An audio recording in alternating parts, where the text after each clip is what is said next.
Okay, so this is the transition strip video. So what we see here are bathroom tiles at the bottom and a carpet at the top. So this is the transition between the dressing room and the bathroom.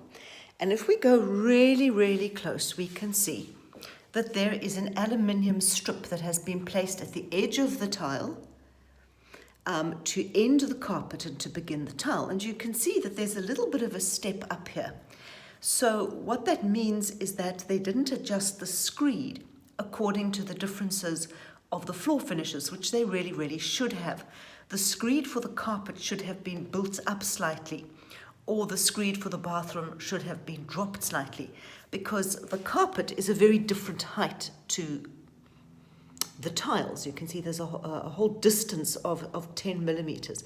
To be honest, this doesn't cause a problem. I've actually never stubbed my toe on this. And what they could have done was something called feathering, which means that they just sort of slightly build up the screed as they approach the tile, so that this section over here that's sort of caught in the width of the wall just makes up the difference. Okay, now that is a very thin, very simple aluminium strip. But what I want to show you, which is a work of genius, is that on the carpet side you have timber skirting, and on the bathroom side you have tile skirting. And what they've done is they've made sure that the tile skirting and the timber skirting are exactly the same height. And then they've done something called a mitered joint to make sure that they actually just meet neatly, and there's no silly difference in height as you go from one to the other. So that is a transition joint from carpet to tile. And that's your word for the day is mitre. It's M-I-T-R-E. Now what we're going to go is we're going to go through here, and we're going to get to the door. And if I open the door, they've done the same thing over here. They're the sort of passage tiles, and here is the carpet. And you can see here that the passage tiles and the carpet, there isn't such a big difference here because the passage tiles were thinner. But I'd like you to take a look as to where this joint ends. It ends underneath the door, in the rebate of the door. So if I close the door from this side, I'm not going to be able to see any tiles.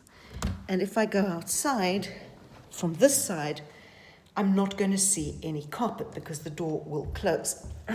Except the door's stuck, so I can't get it to close completely. Oh God, now I've got to kick it open. Okay, so that is transition joints. If we come along here, we get to the staircase. And what you can see is the stairs are wooden, and these tiles are actually, they actually are tiles. They're tiles that they look like wood. But if I go really close down, you can see that what they have done is that they've used a thin aluminium strip to just make sure that those tiles end nicely before you go down the stairs. So, and then they've painted over it all, and then you can go down to the timber.